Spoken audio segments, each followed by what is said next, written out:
Last year I bought two road bikes second hand, a CAD 12 and CAD 12 disc, and showed that you can get a lot of performance but not a lot of cash if you are prepared and happy to go down a second-hand route. But today I'm buying a hardtail mountain bike because I don't have one in my collection right now and I sort of miss one, so I want to scratch that itch again. Now, you can spend as much money as you want on a hardtail mountain bike if you buy a new one. The most expensive one I could find was this Scott, a staggering £14,000, which is just crazy.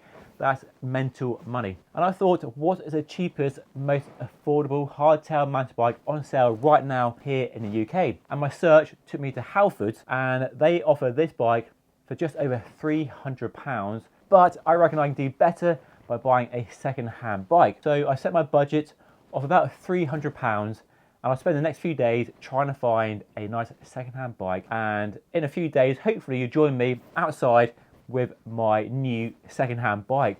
So let's see how we get on. And this is what I bought, guys, a Trek Roscoe 6, and it cost me £320. And normally this bike would retail for £1,000 here in the UK, so a bit of a bargain. And it looks really good. It looks almost new, to be honest, so I think I've done pretty well. I'm pretty happy with my purchase so far. So let me walk you around, see what's what, and then we'll go for a spin and see how the bike performs. So, aluminium frame, big chunky tyres, a Shimano Dior 1x drivetrain. Got a dropper seat post, which is a good sign. Let's hope it works. Yes, that still works, that's a result.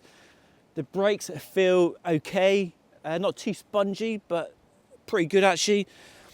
The fork seems to go up and down okay. We've got lockout and preload adjustment. It's not an air fork, it's a coil spring fork, so fairly rudimentary, but seems to work okay.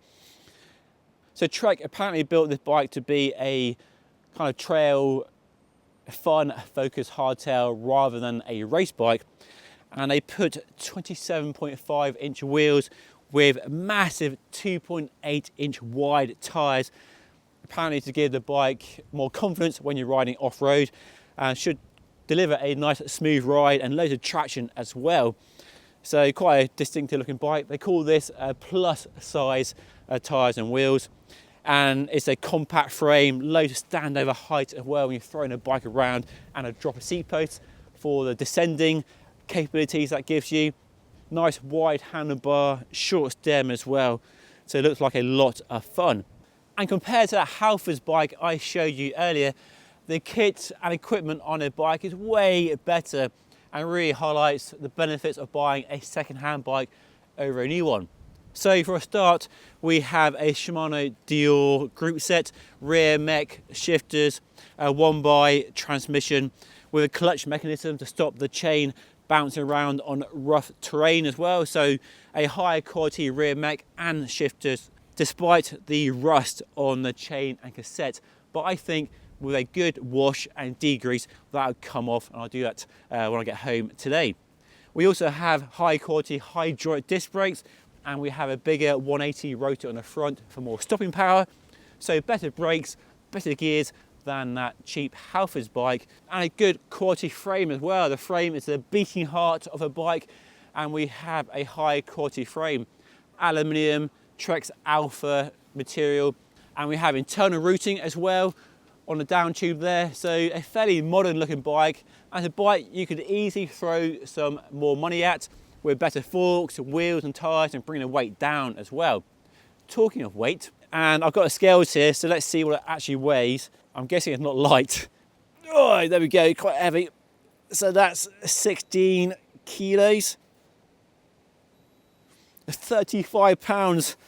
That is quite a lot of weight, but you know, that's what you expect from a bike at this price and with big tyres and fairly low end components. But weight isn't everything, so I think it's time I got to change, and we'll hit the trails and see how it performs, see what this bike is actually like, and whether a bike of this price is worth the money.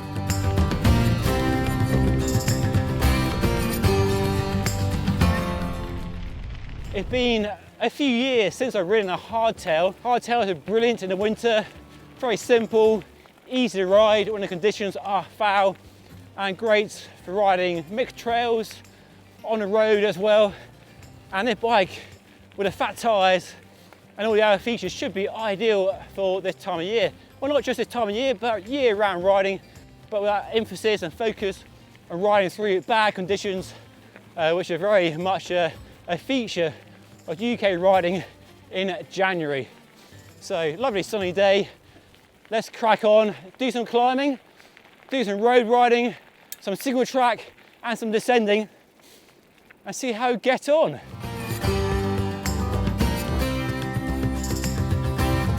But straight away, these fat tyres feel good on this rough, rocky track right now. Doesn't feel that heavy really. Got some low gears, really super low gears, which definitely helps. It climbs well at the saddle. Aluminium is a great material for frames, nice and stiff, lightweight. And because the tyres are so fat, at low pressures, about 15 psi, it's a nice smooth ride. It's not stiff and harsh at all.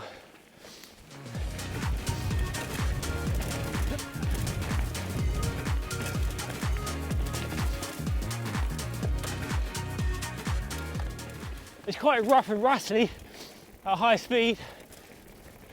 It's sort of funny that I bought this bike because the trails are so muddy, and well, now they're really dry. We've had loads of very cold weather recently and the mud has dried out. Oh well, I'm sure the mud will return.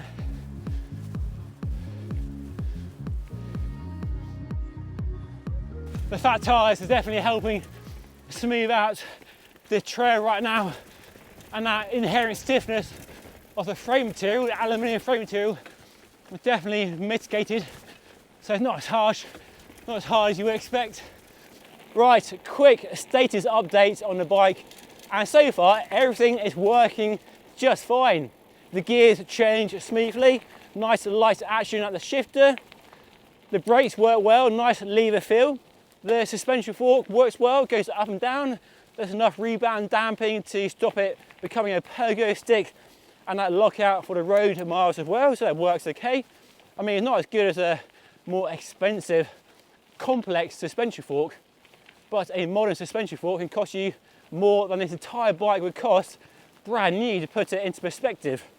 The fit of the bike is good, perhaps a bit short, so probably need a size large, not the ML I'm on today. But on the twistier trails, the sizing feels good, and the dropper seat post, that works fine. I'm glad of it on these faster flowing descents I'm riding today. And on the gravel like this, it's nice. It's not as quick as a gravel bike, don't have that aero position of the drop handlebars and that lower front end. The front of the bike is quite high in relation to the saddle on the bike, but it is a comfy position and fit on the bike. It's clearly not as fast as a gravel bike on the road though. The low gearing, I'm spinning out already. It's optimised for climbing, and the tyres, they're not slow, but you can hear the drag from the noise they're producing right now. So not a quick tyre, but you could fit a 29er wheel with a narrower, like 2.2 inch tyre. Might give you a bit more speed, but it's not a bike designed for racing. It's one designed for trail riding, for fun, helping you explore off-road trails in the woods, over the hills, in the same way you do a gravel bike. I'm liking the plucky underdog vibes of this bike. It didn't cost much money, but it's riding really well. And I've ridden some very expensive, exotic mountain bikes over the last few years. But this bike, it's doing a really good job. It's climbing well, descending well, putting a smile on my face and giving me a workout. What more do you want or need? So dropping into a red graded trail.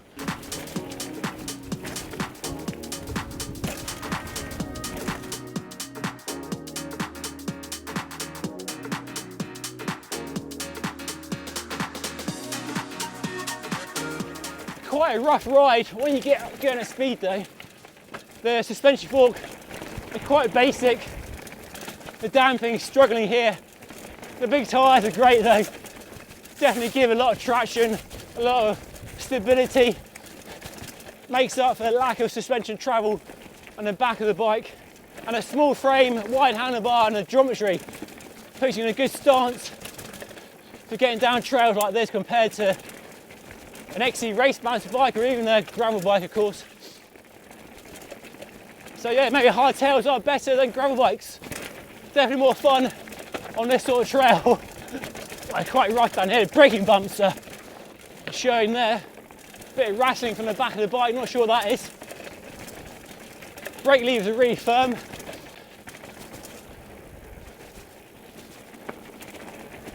Whee.